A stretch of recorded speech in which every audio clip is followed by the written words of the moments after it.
오늘 예수 그리스도의 고난을 깊이 생각하는 거룩한 주일이 되시기를 주님의 이름으로 축복합니다. 서울 어느 대형 병원에 일하시는 원목 목사님의 간증인데요. 이 병원에서 일하게 된 동기는 자신이 질병으로 병원에 10년간 입원했었다고 합니다. 10년간 입원 시간을 생각해 보면 돈과 고난이 이루 말할 수 없었다는 것입니다.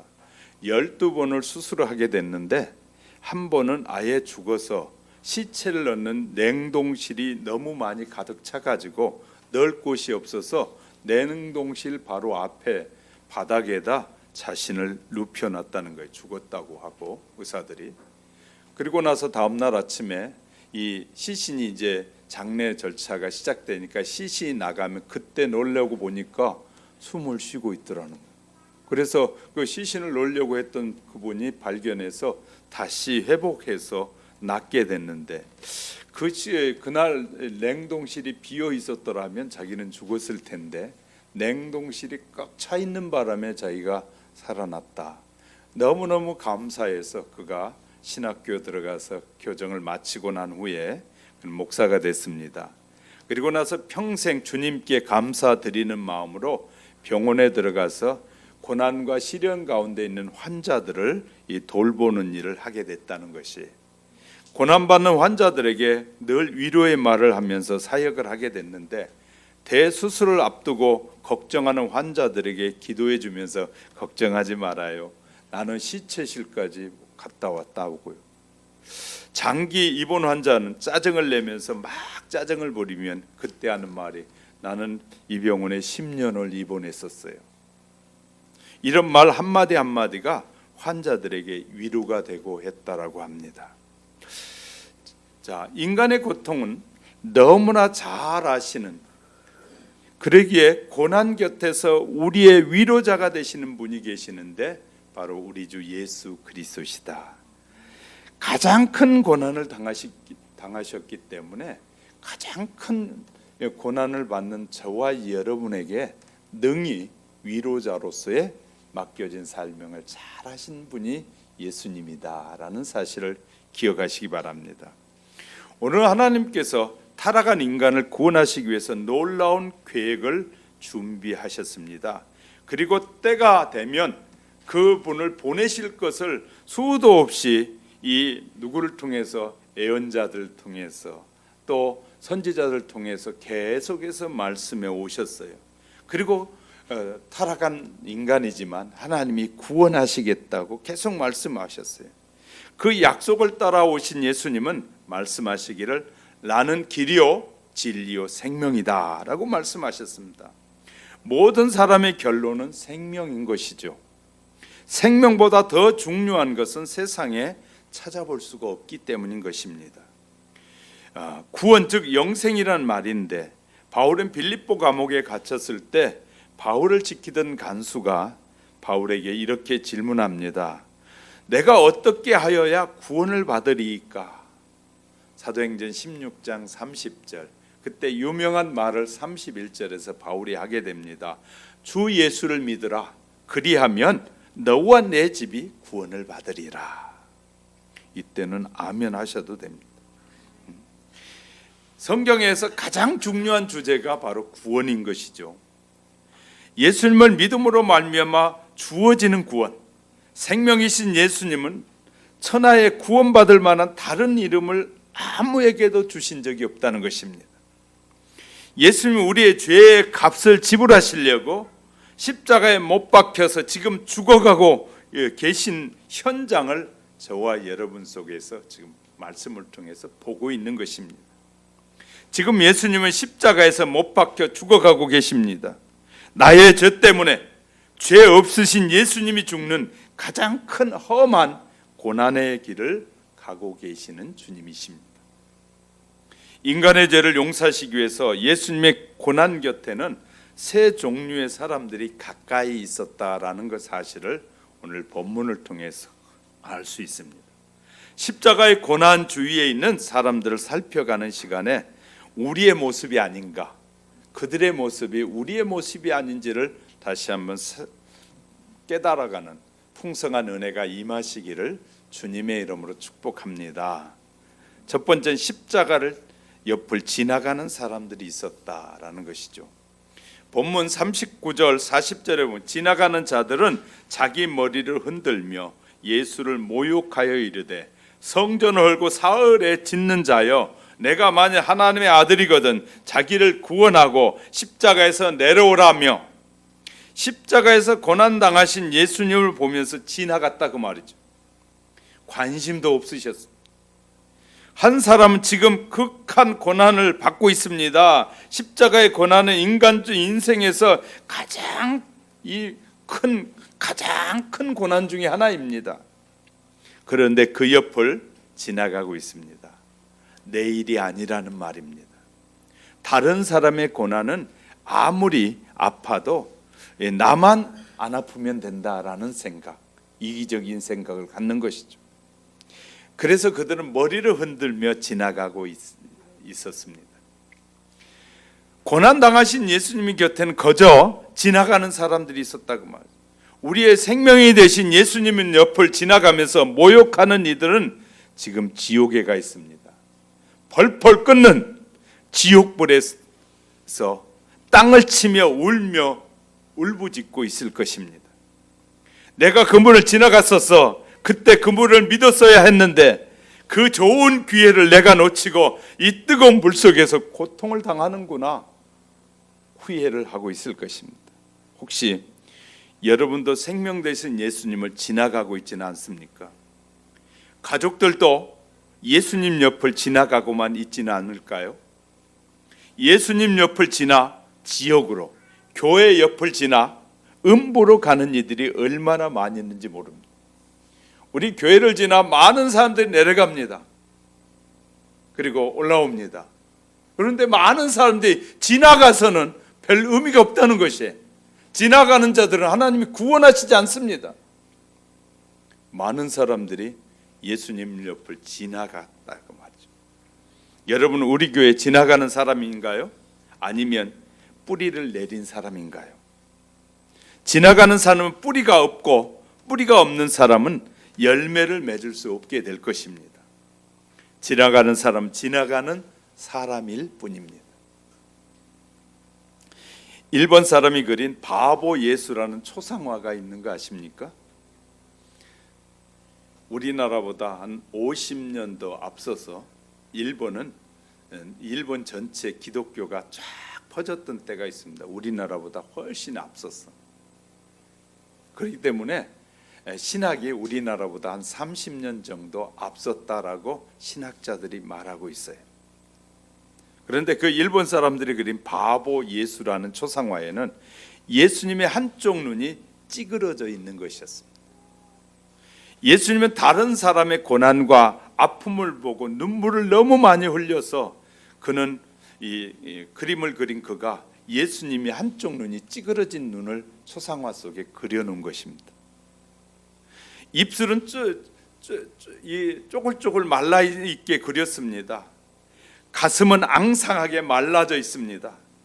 제대로 먹지 못하고 자지 못해서 그렇게 되었습니다. 예수님은 권세가 있으시고 능력도 있었습니다. 12영이나 된 천사들 동원하실 수도 있습니다. 십자가에서 내려오라고 하면 얼마든지 내려오실 수 있는 분입니다. 그러나 저항 한 번 안 하시고 힘없이 십자가에 매달려 계신 분을 바보라는 것입니다. 예수님은 정말 바보 같습니다. 그런 바보 같은 예수님이 십자가에 달리셔서 나를 구원하시려고 하셨다는 사실을 그 초상화 속에서 그려내고 있는 것입니다. 그런데 그 옆을 많은 사람들이 예수님이 찌그러진 눈을 보며 웃으면서 바보 같은 예수네, 자기도 구원하지 못하고 바보 같다고 수많은 그 그림 옆을 수많은 사람이 지나만 가고 있다는 것입니다. 농촌에 살아보신 분들은 잘 알 것입니다. 겨울철에 한참 춥고 한 2월 달쯤 되면 추위가 절정에 이를 때가 되면 이 농촌에 보리 농사를 쫙 지어놓으면 파란 싹이 나잖아요. 그러면 이 부모님들이나 또 온 가족을 동원해서 보리받기를 하기 시작합니다. 처음에는 보리밟기 할 때 아니 저렇게 보리 밟아가지고 다 밟아버리면 다 죽는 것이지 그렇게 생각했어요. 많은 사람들이 아니 왜 저렇게 보리를 파란 싹이 난 보리를 다 밟아버리지? 그러면 농사 포기하는 것인가? 그렇게 생각할 때가 있었어요. 그런데 보리받기를 해야 된다는 거예요. 보리받기를 하면 어떻게 되냐면 겨울에 얼음이 얼어서 보리 싹이 난 보리의 그 씨앗과 뿌리 밑에 이렇게 공간이 떠 있다는 거예요. 그런데 보리받기를 해가지고 보리를 밟아줘야 그 흙에 다시 뿌리가 내려서 이 줄기가 튼튼해져야만이 이 보리 알이 어느 정도 많이 열매를 맺느냐 하면 한 450알 정도 맺는다고 보리 하나에. 그런데 뿌리를 밟아줘야 뿌리가 그 밑에 흙에다 뿌리를 내려가지고 줄기가 튼튼해야 450알이나 되는 그 알을 지탱할 수 있는 힘을 얻는다는 것이. 보리에게는 고난인데 그 고난을 극복하니까 좋은 열매를 맺어진다는 거예요. 우리는 그를 보면서 깨닫는 것이 있습니다. 우리에게 고난은 저주가 아니라 축복이다. 이럴 때는 다른 걱정할 필요 없이 아멘 하셔야 돼요. 여러분에게 고난이 오거든 여러분 무조건 하나님 앞에 감사하시기 바랍니다. 고난을 많은 사람들은 불편해하고 고난은 다 싫어해요. 그래서 고난은 피해 가려고 해요. 그래서 주님의 일을 위해서 고난에 시간을 투자하는 것을 싫어해요. 왜? 피해가고 싶다고 말해요. 근데 그것이 나에게 유익이고 축복이라는 사실을 생각하지 않는 어리석음에서 나오는 것이에요. 우리는 고난을 지나가면 안 됩니다. 십자가 곁을 지나가서는 안 됩니다. 지나가는 사람의 모습을 성경은 말하기를 머리를 흔들었답니다. 그리고 우리를 구원해 주시려고 구원받으신 예수님을 모욕하여 성전을 헐고 사흘에 짓는 자여 내가 만약 하나님의 아들이거든 자기를 구원하고 십자가에서 내려오라 이렇게 모욕하였습니다. 만일 예수님이 자기를 구원하셨다면 저와 여러분 구원받을 길이 없습니다. 이들은 엄청난 실수를 하면서도 자기가 무슨 실수를 하고 있는지도 모른다고 말해.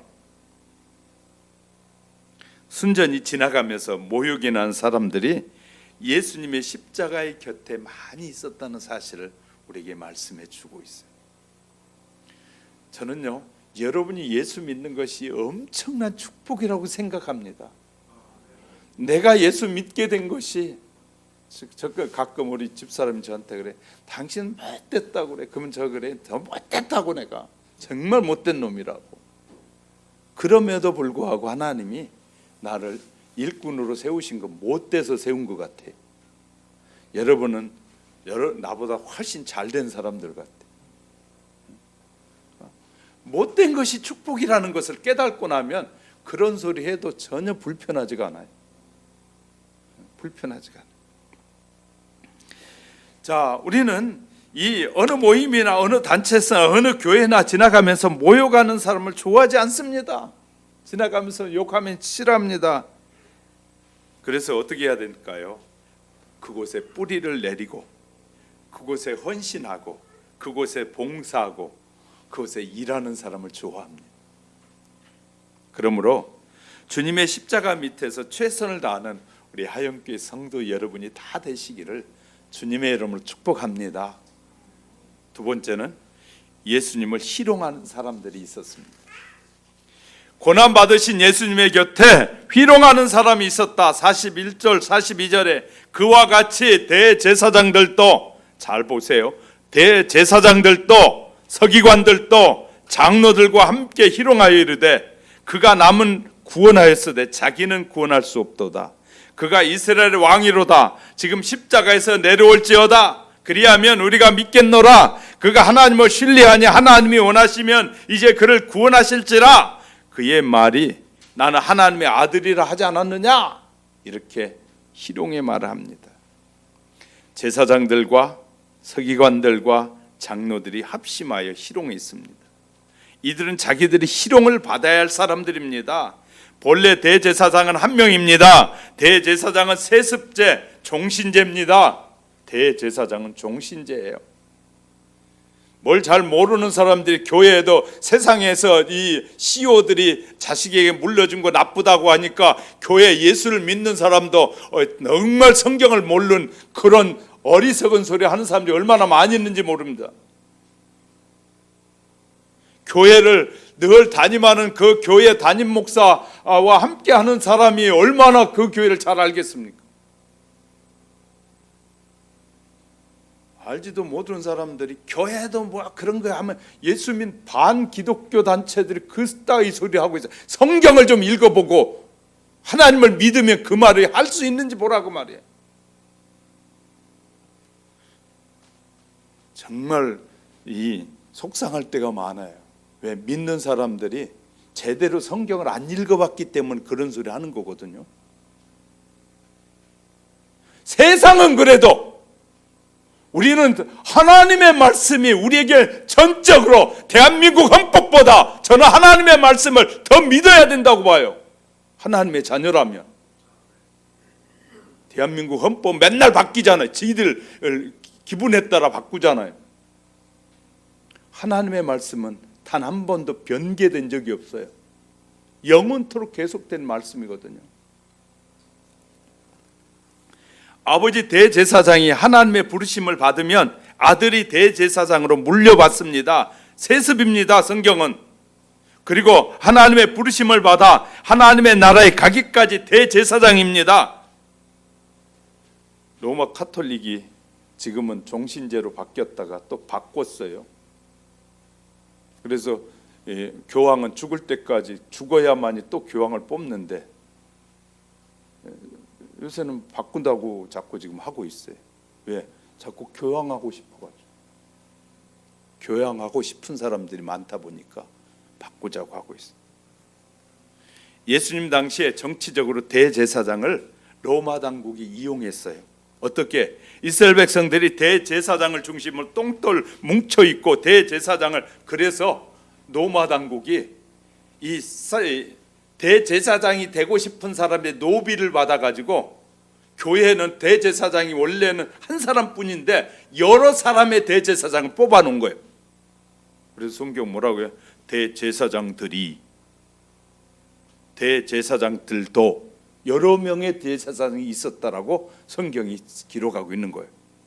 좀 아셔야 돼요.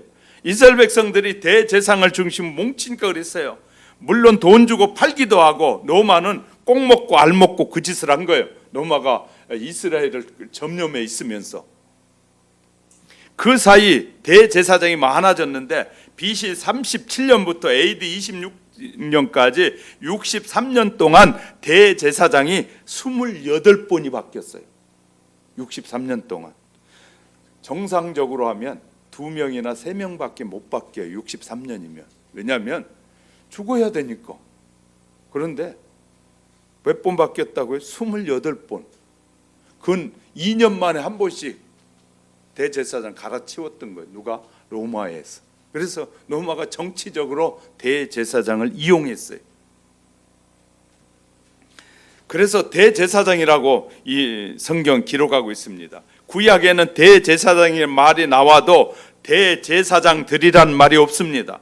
복수가 아니라고 말해요. 복수가 아니에요. 당시 대제사장들이 희롱을 받을 사람들. 왜? 11명의 대제사장을 두고 있으니까 돈으로 사가지고 대제사장이 되고 권력으로 대제사장이 되니까, 실은 제대로 이해하는 사람이라면 대제사장들이 희롱을 받아야 될 사람들이었어요. 희롱받을 때 자신들이 생명 대신 예수님을 지금 희롱하고 있는 것이, 이것이 얼마나 웃긴 것인지 몰라요. 서기관도 마찬가지입니다. 이들은 율법을 연구만 하였지 율법대로 살지 못한 사람들, 그래도 율법대로 살아가는 바리새인들보다 이 희롱을 받을 사람들이거든요. 장로들도 마찬가지입니다. 정치 세력의 아보에서 이리 붙고 저리 붙었습니다. 이스라엘 백성과 함께하지 않고 있었습니다. 올바른 지도자가 아니었어요. 공의를 따르지 못한 이들이었고요. 희롱받은 이들이 예수님을 희롱하고 있어요. 이들은 생명을 얻지 못했기 때문에. 희롱하다는 말의 원어에서는 흉내낸다, 흉내낸 사람들, 그런 사람들은 뭐하냐, 자기들이 희롱을 받아야 되는데 흉내내고 있으니까 그런 흉내를 내고 있는 자들이 예수님을 지금 희롱하고 있다 그 말이죠. 우리는 그 당시나 지금이나 성숙하지 못한 정치인들, 성숙하지 못한 공직자들이 이중적인 모습을 보잖아요. 저는 텔레비전을 볼 때마다 끄고 싶을 때가 한두 번이 아니에요.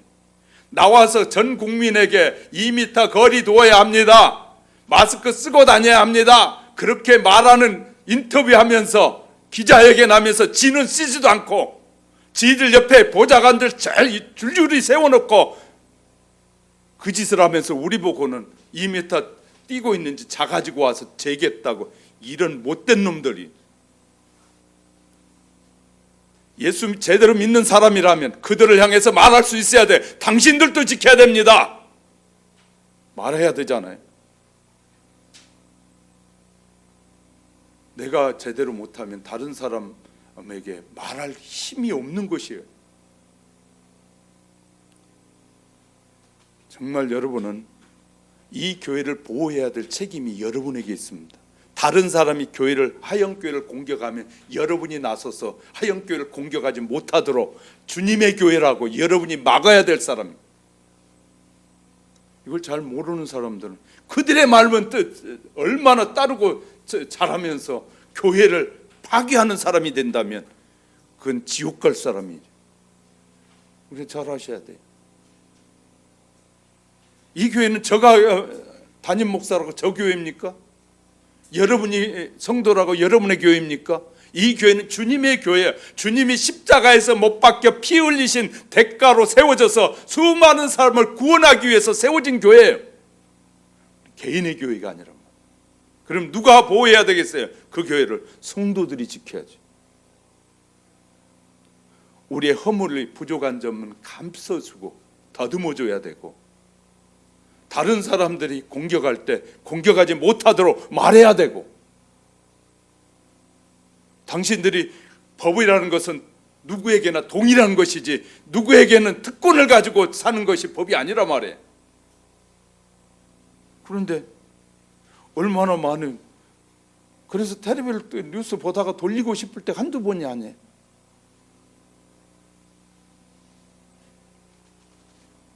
국민을 사랑한다는 대통령은 국무회의 하면서 옆에 줄줄이 앉혀놓고 국무회의 하면서 우리 보고 교회가 어떠냐고 말할 때마다 저는 속상해요.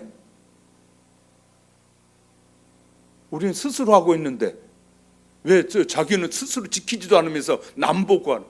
선거운동 다니는데 얼마나 속상하는지 몰라요. 어울려 다니면서 악수도 하고 손 내밀고 텔레비 방송을 하면서 방송하는 기자들이 따닥따닥 붙여 쫓아다니면서 어이가 없는 것이에요. 그런데 기독교인들은 입 다물고 교회를 왜 핍박하느냐고 말 한마디 못하고 있다면 진짜 신자인지 우린 돌아봐야 돼. 모든 것은요, 말하는 사람부터 지켜야 되는 것이. 남을 법으로 터치하려면 자기가 먼저 지켜야 돼요. 그것이 공평한 사회. 저는 그래서 그러면서 텔레비전 보고 공평하지 못한 사회라고 봐요. 왜? 자기는 안 지키잖아. 자기들은 안 지키잖아. 우리는 그런, 내가 믿는 신앙을 내가 지키려면 뭐 해야 되겠어요? 내가 바르게 지키고 해야 되죠. 손해가 가도 우리 교회가 지키는 거죠. 그러니까 제가 바른 말을 하는 거예요. 왜? 우리가 지키니까. 예수님의 고난의 연장에 예배드리는 흉만은 내고 있지 않는지, 기도하는 흉내만 내고 있지 않는가, 현금을 흉내만 내고 있지 않는가, 전도하는데 흉내만 내고 있지 않는지, 주님의 고난 옆에서 흉내만 내고 있지 않는지. 예수님의 고난 옆에 지나가는 사람들이 있었고 흉내만 내는 사람들, 교회 직분자라고 말하면서 교회 지도자라고 말하면서 예배가 뭔지도 모르는 사람들이 있다면 심각한 일 아니겠어요?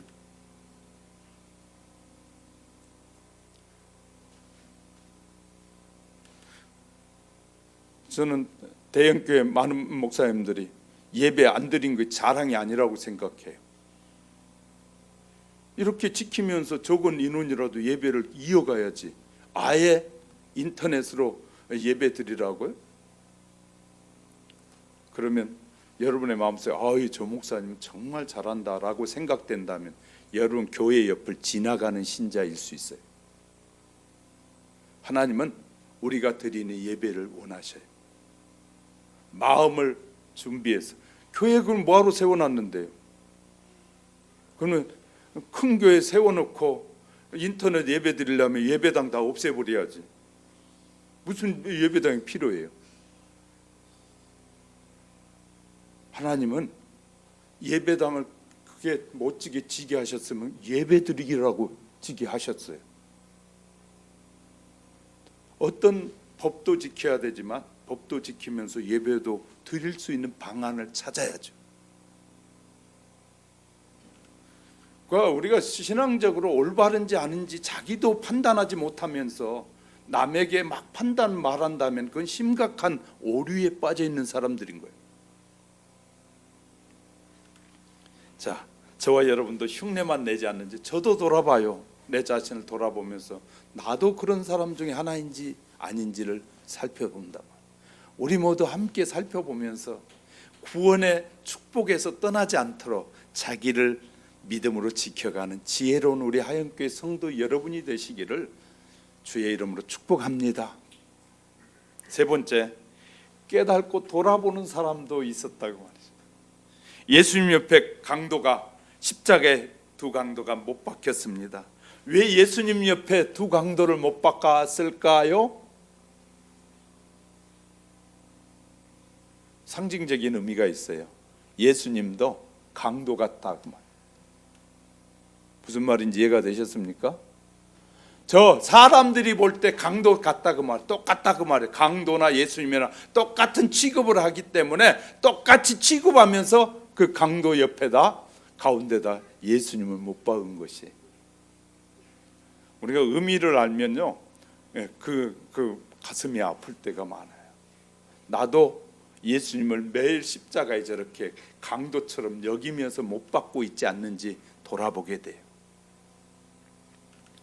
누가복음 23장 39절에 달린 해각자 중에 하나는 비방하여 이르되 내가 그리스도가 아니냐 나와 우리를 구원하라 하되 하나는 그 사람을 꾸짖어 가로되 내가 동일한 정죄를 받고서도 하나님을 두려워하지 아니하느냐.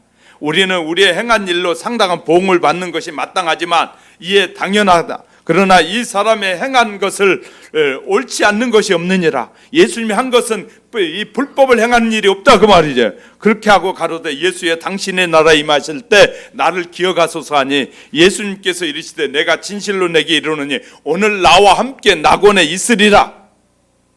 예수님과 강도는 십자가에서 6시간 동안 매달려 있었어요. 두 강도는 처음에는 예수님을 같이 욕을 했던 두 강도였어요. 시간이 흐르면서 44절에 함께 십자가에 못 박힌 강도들이 이와 같이 욕하더라 보니까, 그런데 시간이 흐르면서 전혀 운명이 변화가 일어나기 시작한 것이. 한 강도는 끝까지 예수님에게 욕을 퍼부었고 한 강도는 급격한 변화가 일어나기 시작했다. 불과 6시간 동안 일어난 변화는 엄청난 변화예요. 수십 년 동안 예수 믿어도 제대로 예수 안 믿는 사람이 너무나 많은데 단 6시간 만에 예수님을 자신의 구주로 믿고 섬긴다는 것은 엄청난 변화예요. 다른 강도를 꾸짖게 됩니다. 달린 행악자 중 하나는 비방하여 가로되 내가 그리스도가 아니냐 너와 우리를 구원하라 하되 하나는 그럴 사람을 꾸짖어 가로되 우리가 동일한 정죄를 받고서 하나님을 두려워하지 않느냐는 입장이 완전히 바뀌었습니다. 같이 욕하다가 이제 욕하는 강도를 욕하는 모습으로 바뀌게 됩니다. 급격한 변화. 예수님의 십자가 옆에서 이 매달린 고난 받으신 그 예수님을 보면서 생원의 구원의 역사가 일어났다. 잘 보세요. 얼굴 드시고요. 이 어느 해변가에 초등학교가 하나 있었는데 태풍이 불어서 날아갔어요. 그런데 초등학교 기둥 2개는 든든히 태풍 속에 견디고 있었어요. 그래서 한 사람이 연구해 봤대요.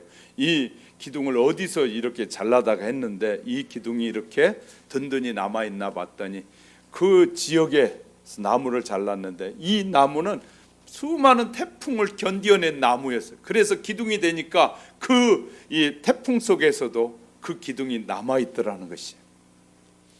저와 여러분은 어려움이 많은 것이 얼마나 큰 축복인 줄 알게 되는 것이에요. 자, 두 번째, 하나님을 두려워하지 않았습니다. 그들은 지금까지 하나님을 두려워하지 않고 살아온 강도들의 모습이 기록되어 있어요. 이제는 하나님을 두려워졌습니다. 십자가에서 예수님의 모습을 보는 순간 예수님은 죄가 없으시고 깨끗하신 하나님의 아들이라는 사실을 알게 되었기에 우리는 우리의 행한 일에 상당한 보응을 받는 것이 당연하다. 그러나 이 사람은 그렇지 않다. 예수님은 그렇지 아니하다. 똑같이 십자가에 못 박혀 있는 한 강도는 깨닫지 못하였습니다. 한 강도는 깨달았습니다. 이것이 놀라운 은혜라는 것입니다. 저와 여러분이 하나님의 말씀을 깨닫고 하나님 앞에 와 예배드리고 내가 하나님을 찬양하고 주의 말씀을 가까이 하고 고난과 시련 가운데서도 변함없이 하나님을 예배할 수 있는 것은 은혜 중에 은혜다. 할렐루야. 우리는 이렇게 멋지고 잘생긴 사람들이 세계를 지배하지 않았다는 것을 알게 되는데 나폴레옹을 잘 알죠. 나폴레옹은 난장이라고 할 만큼 키가 적은 사람이었습니다. 그가 타고 다니던 말을 박제해서 박물관에 보관했는데 말도 조그매요. 우리로 말하는 당나귀 같은, 우리나라 제주도에 있는 당나귀 같은 그런 말이었어요. 나폴레옹. 줄리어스 시제는 간질병 환자였습니다. 헬렌 켈러는 눈이 멀고 귀가 멀고 말 못한 벙어리 삼중고를 겪었던 사람입니다. 모차르트는 폐병 환자였습니다. 베토벤은 귀머거리였습니다. 루즈벨트 대통령은 소아마비였습니다. 강도는 그동안의 자기의 약점을 어떻게 극복한다고요? 믿음으로 극복하는 거죠. 저와 여러분, 우리의 처진 나를 돌아볼 때 정말 보잘것없고 내가 볼 때도 내 스스로 볼 때도 보잘것없음에도 불구하고 내가 예수 그리스도를 믿음으로 새로운 희망이 생기고 새로운 비전이 생겼고 새로운 영생의 기회가 주어졌음을 믿는, 너무나 우리는 자신을 보면서 정말 내가 예수 믿고 있다는 사실이 축복이고 가장 큰 구원의 은혜를 받은 자라고 여기며 살 수 있기를 주님의 이름으로 축복합니다. 죽어도 죽지 않는다는 사실을 깨달은 한 강도가 그래서 예수님께 요청하기를, 주님 당신의 나라에 임하실 때 나를 좀 기억하소서. 하나님의 나라가 있는 것을 보게 되는 거예요. 예수님을 통해서 죽어도 죽지 않고 영원히 생명이 있다는 사실을 십자가에서 보았습니다. 그래서 이렇게 말합니다. 예수님이 대답하기를, 내가 진실로 내게 이르노니 오늘 내가 너와 나와 함께 낙원에 있으리라. 예수님은 어떤 분입니까? 이 살려달라고 하는 사람을 살려주시는 분이다. 우리는 살려달라고 해도 죄가 무거우면 죽입니다. 그리고 아무리 살려달라고 발부둥 쳐도 살려주지 않는 사람이 있습니다. 그러나 예수님은 사모하는 영을 만족시켜 주신 분입니다. 좀 심한 말로 하면 양심이 털나는 복음이에요. 그래서 우리는요, 복음을 이해하면 양심에 털이 났다. 양심에 털이 났다는 것은 그것은 해줄 수 없는 일인데 해준다는 거예요. 하나님은, 우리를 사랑하시는 하나님은 그런 이 양심에 털난 것 같이 별짓을 다 해놓고라도 돌아서서 예수님을 믿고 바르게 살겠다고 하면 용서하시는 하나님이다. 너무너무 중요한 분이지. 강도임에도 불구하고 죄인임에도 불구하고 지나가는 사람임에도 불구하고 지금까지 욕했음에도 불구하고 용서해달라고 하면 용서해 주셨다는 거예요. 살려달라고 하니까 살려주셔. 이 강도는 살려달라고 기회를 놓치질 않았단 말이에요. 이 기회. 누가복음 16장에 보면 지옥에 간 사람과 천국에 간 사람 사이에 대화가 가능한 것을 보여줬어요. 부자와 부잣집 앞에서 구걸하던 거지 나사로가 죽었습니다. 음부에 가 있는 부자와 아브라함 품 안에 있는 나사로가 서로 보면서 대화합니다. 지옥에 간 강도가 강도가 천국에 간 강도를 바라보면서 대화를 나눌지도 모르겠어요. 같이 강도짓을 했는데 한 사람은 천국에 가 있고, 같이 강도짓을 했는데 한 사람은 지옥에 가 있으면 운명이 달라지게 되는 것입니다. 인도에서 선교를 하신 선교사 한 분이 들려준 얘기입니다. 자녀가 어느 날 보니까 자녀의 눈이 완전히 없은 거예요. 눈 하나가. 그래서 선교사한테 물어봤더니 그 인도에 선교하는데, 아이를 데리고 가서 선교를 하는데 그 지역의 사람들이 자기들과 눈 색깔이 다르다고, 이 아이를 묶어놓고 나무에다 묶어놓고 그 눈에 못을 박아버린 거, 눈이 다르다고, 이상하다고. 그래가지고 이 선교사가 충격을 받았어요. 너무너무 큰 충격을 받고, 나는 이곳에 이런 인간들에게, 내 자식에게 눈에 못을 박은 이 사람들에게 이제 더 이상 복음을 전할 수 없다고 마음을 작정해 짐을 다 쌌어요. 짐을 싸고 이 인도에서 떠나자 하고 선교사가 떠나는데, 짐을 다 쌌는데 아들이, 아빠, 나는 인도에 남고 싶어요. 무슨 말이냐? 너의 눈에 못을 박은 이 사람들에게 더 이상 희망이 없다 그랬더니 그 아들이 하는 말이, 아빠, 나는 어른이 되면 나도 역시 신학을 해서 선교사가 돼서 이곳에서 복음을 전하겠어요. 주님은 자기를 십자가에 못 박은 그 사람들을 용서해 주지 않았어요. 저의 눈에 못을 박은 저들에게 저는 용서하고, 하나님 저들을 용서해 달라고 기도했어요. 그 선교사는 그 아들하고 둘이 손을 가슴에 품고 엉엉 울고 나서 짐을 풀고 그 사역을 다시 시작했다는. 고난 당하신 예수님도 그 모진 고난을 받으시고도 우리의 죄를 용서하신 분이. 독일에 나온 음악가가 있는데 하이든입니다. 그는 독실한 크리스찬이었습니다. 어느 날 많은 예술가들이 모였어요. 주제는 고난이 닥칠 때 어떻게 해야 되느냐였습니다. 많은 예술가들이 자기 나름대로 얘기를 나눌 때 하이든이 이렇게 얘기했다고 합니다. 나는 수많은 고난이 밀려올 때면 우리 집에 있는 작은 골방이 하나 있는데, 나는 고난이 올 때마다, 마음이 외로울 때마다 골방에 들어갑니다. 골방에 들어가서 무릎을 꿇고 주님이 주신 음성을 듣습니다. 그리고 나면 내 마음에 평안함이 찾아옵니다. 정말 훌륭한 신자 아니겠습니까? 예수님의 고난의 현장에 수많은 이들이 지나갑니다. 수많은 이들이 희롱합니다. 그리고 단 한 명이 극적으로 구원을 받습니다. 이러한 구원의 은혜가 예수님을 나의 구주로 고백한 우리에게도 일어나시기를 주님의 이름으로 축복합니다. 이 얘기 하나 하고 마치려고 합니다. 소록도 안에서 목회하는 목사님께서 하신 말씀인데, 칠순이 훨씬 넘은 노인이 어느 날 찾아와서 목사님에게 면담을 요청했습니다. 그의 얼굴과 손가락을 망가지지 않은 걸로 차림새로 보아서 육지에서 찾아온 그런 70이 넘은 할아버지였습니다. 나는 이 소록도에 살고 싶습니다.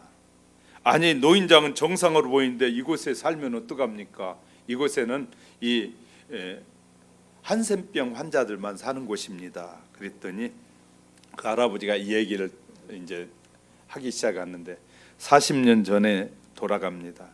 노인은 서울 근교에 있는 농촌에 살고 있었는데 장장 10남매를 낳았습니다.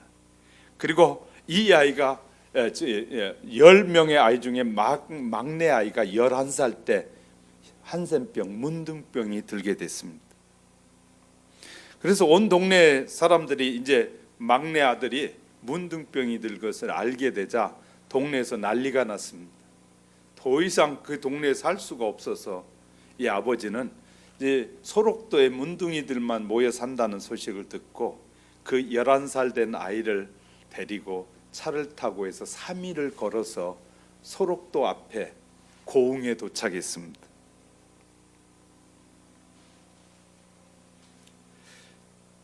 그래서 도착해서 이제 뜨거운 날, 여름날이니까 뜨거운데 아이가 도착해 배를 타려고 부두 옆에 있는데 아이가 잠이 들어 있는데 아버지가 그곳에 가만히 보니까 배를 타려고 하는 사람들이 막 눈이 다 찌그러지고 손이 뭉그러지고 이런 사람들이 막 배를 타려고 옆에 있는 걸 보니까 자기 아들을 보니까 너무너무 가슴이 아파서 잠자는 아이들에게 돌을 하나 들어가서 죽여버리려고 그 막내 아들을 돌을 들어 던졌는데 아이에게 맞지 않고 옆에 맞고 돌이 튀어나가 버린 거예요.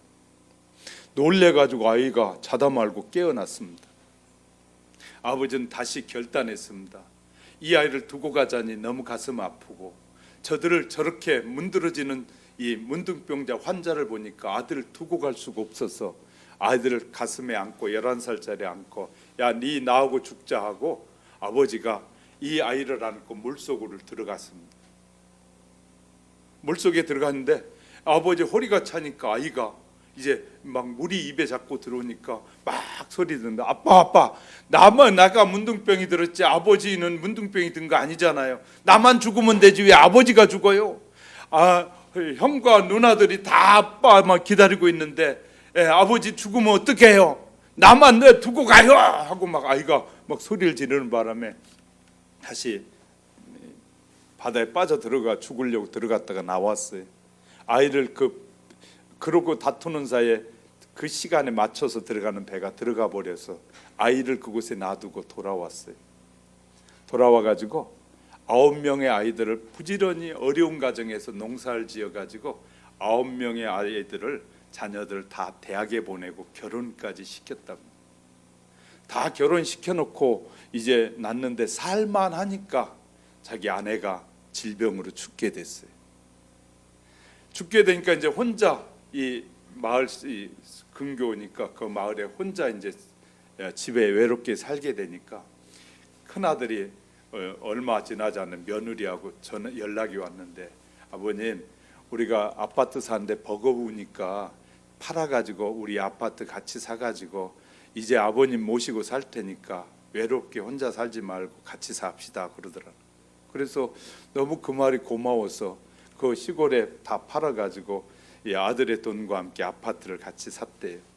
그리고 나서 들어가 살기 시작했는데 딱 2달이 지난 어느 날 며느리하고 아들이 하는 말이 아버지 우리만 아들입니까? 왜 우리 집에만 계세요? 그러더라고요. 너무너무 서러워가지고 그래서 그날 밤에 보따리를 싸가지고 둘째 아들 집에 갔다는 거예요. 둘째 아들도 한 달만 지나니까 나만 아들이요? 그래서 딸 집에도 가고 돌아다니기 시작해. 매 한 달에 한 번씩 한 달만 되면 아버지 우리 나만 자식입니까 하는데 너무너무 가슴이 아프다. 어느 날 너무너무 가슴이 아파 자기가 살던 시골 고향에 다시 돌아가가지고 가만히 하니까 하염없이 눈물이 나서 눈물을 흘리고 있는데 근데 그때 마지막 막내 아들이 생각이 나더라. 그래서 이제 다시 소록도를 찾아가서 목사님을 만나면서 정말 아들이 살아있을까 죽었을까 걱정도 되고 해서 찾아갔습니다. 놀라운 것은 이 찾아가서 목사님에게 상담을 했는데 아들이 살아있다는 것이었어요. 그런데 한센병에서 이 치유암이 돼가지고 그 같은 소록도에 살고 있는데 치유된 사람만 또 사는 마을이 있는데 그곳에서 결혼을 해서 또 아이들까지 낳아서 살고 있어요. 그 아들을 만나자 내 살아 있었구나 하고 노인네가 둘이 붙잡고 서로 마주 잡고 우는데 아버지보다 더 허옇게 머리가 늙어 있더라는 거예요. 그런데 그때 아들이 이렇게 말하다. 아버지, 내가 하나님 앞에 이곳에 혼자 와서 이 소록도에서 예수를 믿고 살면서 나를 죽이려고 했던 아버지를 알잖아요. 아버지를 다 용서했고요. 아버지를 만나게 해달라고 30년 동안 기도했다는 아버지를 다시 만나요. 아버지 이제는 더 이상 우리 떨어져 살지 맙시다. 내가 아버지 모실 테니까 이곳에 내려와 사십시다. 그렇게 얘기하는데 그 얘기를 듣고 그 노인이 목사님에게 목사님 이제야 깨달았습니다. 9개의 화초를 잘 키워놓은 것은 아무 의미 없고 내버린 이놈은 나를 끝까지 모시겠다고 붙잡고 늘어지는데 이제야 인생의 소중함을 알았습니다. 돈 많이 줘서 잘 기른다고요? 편하게 잘 기른다고요? 우리 하영교회는 그런 사람들이 없겠지만 그런 놈들이 서울에는 한두 놈이 아닌 것 같아요. 고급차 타고 앵앵거리면서 다니고 부모가 부자라고 앵앵거리고 다니면서 하는 그놈들이 나중에는 그의 부모를 죽이고 처절하게 만드는 일이 한두 건이 아니잖아요. 인생의 도리가 무엇인지, 자기를 낳고 기르게 하신 분을 자기가 책임져야 된다는 사실을 모른 채 살아가는 수많은 사람들이 있는 이때, 나를 위해서 십자가에서 못 박혀 죽으신 그 주님을 위해서 우리의 남은 생에는 멋지게 헌신하며 살아보지 않겠습니까? 아멘을 아무도 안 하니까 나라도 아멘하고 갈. 나를 위해서 십자가에서 물과 피를 아낌없이 쏟으시면서 영원한 미래를 약속하시고 영원토록 살게 하신 그분께 우리의 남은 생에 최선을 다해 섬기며 살다가 주님 앞에 서는 우리 하영교회 성도 여러분이 다 되시기를 주님의 이름으로 축복합니다. 기도하겠습니다.